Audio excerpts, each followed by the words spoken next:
Listen to people close to Diddy, been the victim of violence behind bars. So there was an incident that we first learned about 2 weeks ago during Diddy's sentencing hearing, and he said, I was sleeping in my bed in the prison. It's a federal detention facility in Brooklyn called MDC Brooklyn, and there are federal inmates who are in many cases waiting for their trial as well. And Diddy claimed that somebody held a knife to his throat. He woke up and this guy basically had him, and he had the knife, and Diddy was at this person's mercy. Now, it's unclear what exactly happened from there. Was there a guard that came in? Did Diddy somehow fight this person off? Well, it seems unlikely that happened. Or did the person just leave? Bottom line, this guy, at least according to people close to Diddy and Diddy himself, could have hurt him badly or even taken his life. And I think that was something they wanted known during the hearing because they wanted the judge to take some pity on Diddy. It probably didn't help ultimately because he does get the 4+ year sentence.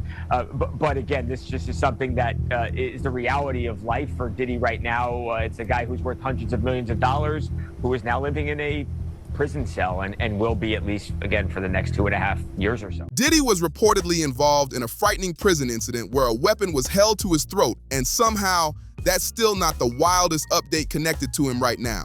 A lot has unfolded around Diddy in just the last few days, and the details coming out are getting heavier by the minute. His legal team is pushing back hard in court while his son makes a shocking move that has people talking about leaving the country altogether. New allegations are still surfacing even while Diddy remains locked up, and the pressure around him hasn't let up. On top of that, there are reports of him selling off his private jet, claims that a former president shut him down publicly, and a disturbing situation that allegedly happened inside his cell. Then new photos surfaced online and instantly lit up social media. What makes this even more serious is that some of these developments could actually affect how long Diddy stays behind bars if they hold weight in court. If you're just catching up, here's the quick rundown. Diddy is currently being held in federal custody while dealing with major legal battles. I'm not going deep into the past since most people already know the backstory. So let's stop circling around it and address the elephant in the room. A lot of people have asked me for pardons. I call him Puff Daddy has asked me for a pardon. So right now, Diddy's defense team is going hard, saying his sentence is way too extreme for what he was actually convicted of. They're arguing he's being punished far beyond what fits the charges, but the prosecutors aren't budging at all. From their side, every single day he's serving is deserved. That's where things stand. The courtroom drama is intense. His defense team isn't backing down, and they're fighting like everything is on the line. Because it is. Diddy's freedom hangs in the balance. Back in August and September last year, prosecutors came in aggressive, making it clear they believed Diddy did not deserve a new trial. The defense had been pushing hard for a retrial, basically asking the court to wipe the slate clean and start over. But the prosecution shut that down fast. Their stance was simple. He was found guilty the right way, and now he has to face the outcome. Sean Combs wants to argue the law is somehow deficient. That's an argument you make months ago before the case goes to trial. Now that it's been to trial, he was acquitted, you'll recall, on the most serious charges he faced, but that he's been convicted on these transportation to engage in prostitution counts. They say there was plenty of evidence about freak-offs, hotel nights, all the male escorts that Combs and his girlfriends, Cassie Ventura and the woman known as Jane, ended up hiring, transporting to various hotels around the world for sex. That was more than sufficient evidence to convict. Now, his attorneys are basically saying he was no pimp, he didn't make any profit off of this, it's not the intention of the law. What does the judge have to consider now? Well, the judge, I think, can consider, I suppose, whether the defense is right, whether transportation to engage in prostitution means that you're going to be pimping these prostitutes out so you can make some money. And the defense said that's just not the evidence here. Sean Combs was the client, and he did it for his own voyeurism because he wanted to watch these male escorts have sex with his then girlfriends, according to the evidence. And prosecutors say it doesn't really matter. The law does not say you have to be a pimp in order to be convicted of these counts. And they say if the defense wanted to argue that, now's not. Here's where things take a sharp turn. Diddy's lawyers are now pushing for his immediate release from prison. Yeah, they're calling the 50-month sentence wildly excessive. They're asking the judge to overturn the conviction tied to the prostitution-related charges. And if that doesn't happen, they want the sentence cut down. Their main claim is that the judge slipped up. They argue that evidence tied to accusations Diddy wasn't even convicted of played a role in how harsh the sentence became.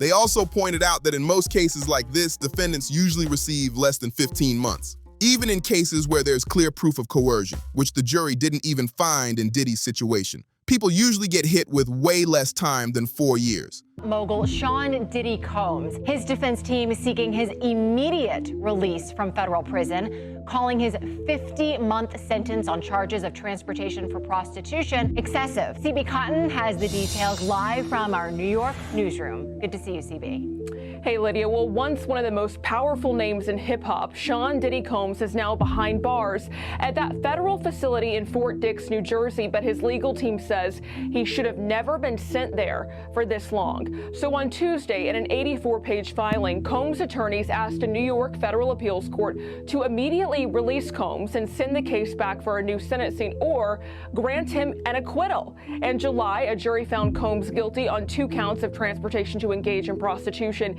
and acquitted him of the most serious charges, racketeering conspiracy and sex trafficking. In the fall, the judge then sentenced Combs to a little more than 4 years behind bars, citing testimony from former girlfriends who said they felt pressured to participate in drug-fueled sex parties with male escorts called hotel nights or freak-offs.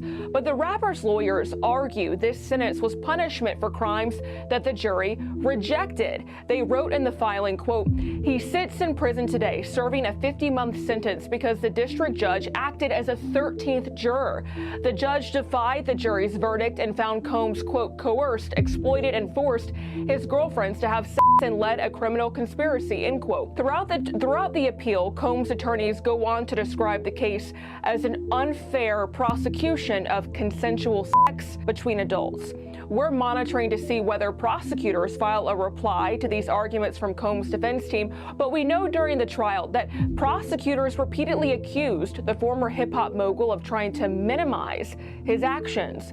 For now, Combs remains in prison with a projected release date for early 20. That's a major point his defense team keeps pressing. Because of that, they've asked the appeals court to step in and do one of 3 things: either fully acquit him, order his immediate release from prison, or send the case back to the original judge with instructions to reduce the sentence. Right now, the appeals court hasn't even heard the arguments yet, so this is still early. But it's obvious Diddy's team is throwing every possible move on the table, hoping something finally lands. Watching this legal fight play out feels like a chess match.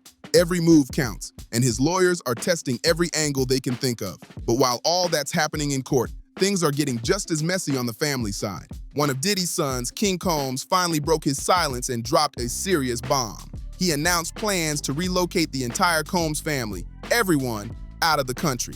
The destination? South Africa. Nigeria, Ghana. South Africa.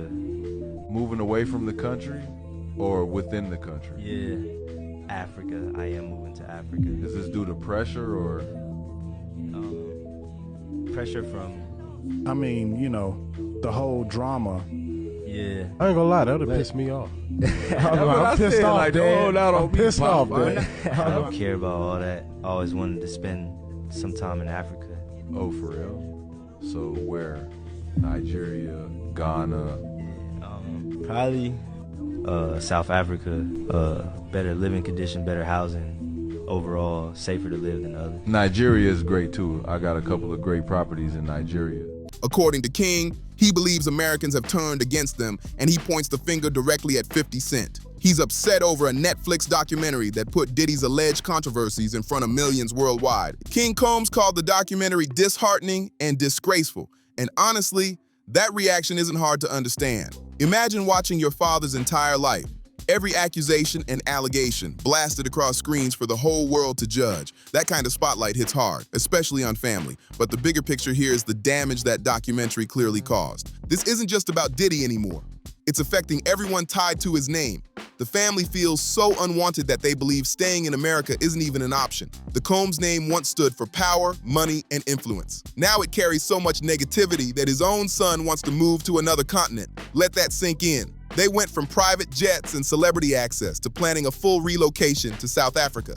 That alone shows how far their public image has fallen. And realistically, moving overseas won't erase anything. The internet doesn't forget, and it doesn't stop at borders. And just when it feels like things can't spiral further, more trouble surfaces. Even while Diddy remains behind bars, new allegations are still coming out. A man named Jonathan Hay from Florida reportedly contacted law enforcement about a new case involving serious sexual assault claims. The Los Angeles Police Department has acknowledged the report and is currently looking into the matter. Welcome back to ABC News Live reports. Sean Diddy Combs is facing new sexual assault allegations. The LA Sheriff's Department says that it's investigating a report from an alleged victim in Florida. That alleged victim has identified himself as music producer Jonathan Hay in social media posts that have since been removed. A spokesperson for Combs has not responded to ABC News' request for comment. Combs is currently serving a federal prison sentence after he was convicted of transportation to engage in prostitution earlier this year. Let's bring in ABC News legal contributor and trial attorney Brian Buckmeyer for more on this. So, Brian, this accuser says he's already listed as John Doe in a civil case against Combs. So talk about how that could impact this investigation now that he's also has identified himself too. Yeah, so the only impact that I can see on this investigation will now be that law enforcement will know who to speak with. But he already reached out to law enforcement in Florida that's been working in conjunction with LA where the alleged crime has occurred. And so the impact of him making notice that he also has a civil case doesn't really affect one or the other. If anything, it affects the potential civil case, because with a typical civil case, you just have lawyers doing the investigation. Now you have the full force and power of the LAPD doing part of the investigation, and their criminal investigation could help create more information that he could go forward in a civil case. So CJ Wallace, the son of rapper Notorious B.I.G., filed a countersuit against Hay. Hay claims that Wallace and Combs took part in an alleged assault in 2021. Wallace calls Hay's allegations a, quote, calculated smear campaign. Talk to us how that kind of factors into this case. Yeah, so here you have a cross-complaint from a civil matter where you have an original case where Hay is saying that not only Sean Combs, but CJ Wallace, the son of the Notorious B.I.G., was a part of these sexual allegations. In terms of them going back and forth, you'll see a cross-complaint in the sense of filing for damages for either claim. You'll go through the typical process of sitting down for depositions, accounting for discovery that may come about. But because Sean Combs has been tried for a federal crime, is currently now in Fort Dix, New Jersey, serving a 15-month sentence, this civil lawsuit, along with many others, have been on pause. And so these countersuits and original suit may just sit in limbo. But here's the part that really turned heads. Jonathan Hay claims that CJ Wallace was involved in the alleged incident. And if that name rings a bell, it's because CJ Wallace is the son of the legendary, the Notorious B.I.G., also known as Biggie. CJ has also been connected to Diddy's circle for years, which is why this claim instantly raised eyebrows. This suddenly makes the situation bigger than just Diddy. Other well-known names are now being pulled into the situation. According to the claim, the alleged incident dates back to 2021, about 3 years ago, but it's only now coming to light and being reviewed by authorities. CJ Wallace didn't stay silent either. He pushed back hard. He filed a countersuit against Jonathan Hay, calling the entire claim a smear campaign. His position is clear. He says the accusations are false and meant to damage his name and reputation. So now things are tangled. There are investigations underway, lawsuits moving in both directions, and no confirmed answers yet. The Los Angeles Police Department is still reviewing the situation and trying to determine what actually happened. Here's where it gets complicated. With Diddy already facing federal charges and currently locked up, cases like this could sit in limbo for a long time. Courts usually prioritize the main case first. That means these newer claims might not see real movement for years. That's frustrating across the board, especially if anyone involved is waiting for clarity or justice. One situation leads to another, and each new claim adds more pressure to an already heavy legal situation. And now, that pressure is starting to hit the wallet, because legal battles like this burn money fast. Word started spreading that Sean Combs sold his private jet. Yeah, his jet. Reports say the sale happened while he's locked up, and the buyer stayed anonymous. The price? Somewhere between $15 and $30 million. That's serious money to most people, but for someone who once moved with hundreds of millions, this hits different. This wasn't some casual decision. The jet didn't get sold for fun. It got sold because of pressure, legal pressure. People close to the situation say he needed the cash, badly. Lawyers don't come cheap, and when you're fighting multiple cases at once, those bills stack up fast. With the kind of legal defense he's running, the costs are probably through the roof, and it doesn't stop there. Not long before the jet sale, reports came out saying he cut his kids off financially, strict allowances, no more open access. The bank basically got shut down. Ask yourself this.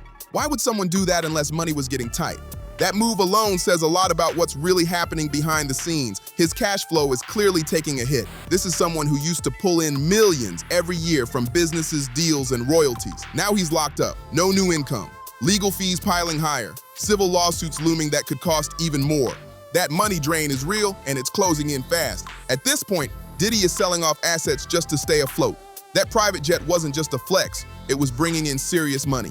He reportedly rented it out and made millions a year from it. So selling it doesn't just mean losing the jet, it means cutting off a steady income stream. That's how deep this situation has gotten. Watching it all unfold is honestly wild, and this is a man who built a full-blown empire. Someone who once had more money than most people will ever see. Now he's liquidating pieces of that empire just to cover legal bills. That's how brutal legal trouble can be, and how fast everything can unravel. When you're backed into a corner like that, you start looking for any possible lifeline, any door that might still be open. And according to reports, Diddy thought he found one. Word is he recently requested a presidential pardon from Donald Trump tied to his 50-month sentence. For anyone unfamiliar, a pardon would mean forgiveness for federal crimes and walking free. So he took the shot and asked. The response? A straight no. Reports say the request was flatly rejected. No mercy, no favor, no help coming from the White House. And honestly, that outcome isn't shocking. Trump has granted pardons before, but Diddy's case is highly public and extremely controversial right now. Diddy may have believed his influence, connections, or history in entertainment might matter, but when you're facing charges like these, that kind of clout doesn't carry weight anymore. And with another door slammed shut, things only get darker, because what happened next shows just how dangerous his reality has become. Before his sentencing hearing, Diddy revealed something seriously disturbing to the court. He described an incident that allegedly happened while he was locked up at the Metropolitan Detention Center. According to his account, he was asleep in his cell, alone with his thoughts, his case, his family, his future, when everything changed. Another inmate reportedly approached him in his sleep and held a knife to his throat. Take a second and really process that. A blade at his neck while he was defenseless. The inmate allegedly threatened him. And to this day, the exact motive isn't clear. Was it meant to scare him, or was it something far more serious? Nobody knows for sure. Some reports suggest the attacker may have been angry over Diddy allegedly harming someone close to them. Maybe a family member, maybe someone connected to one of the alleged victims. That part is still unclear. But what's clear is what this represents. This is Diddy's new reality. He went from waking up in mansions with private chefs, security teams, and ocean views to waking up in a cell where danger can show up without warning. And that's the most unsettling part. There's no way to know when something like this could happen again. He's surrounded by people with nothing to lose. Some may resent him, some may hate what he's accused of, others might see his name as an opportunity. Either way, every single day behind those walls comes with real risk. Some people call this karma, others call it consequences. Either way, this is what happens when a reputation gets so damaged that even prison walls don't feel safe anymore. When accusations follow you everywhere, there's no place left to hide, not even behind bars. This is a real-time fall from grace. Watching Sean Combs go from a bad boy records powerhouse to someone forced to stay alert just to make it through the night. But now I want to hear from you. What do you think happens next? Do you believe his appeal actually has a shot? Do you think his family will really relocate to South Africa? And do you expect more people to come forward now that he's locked up? Drop your thoughts in the comments below. Make sure to like the video, subscribe to the channel, share this with others, and let your voice be heard. And I'll see you in the next one.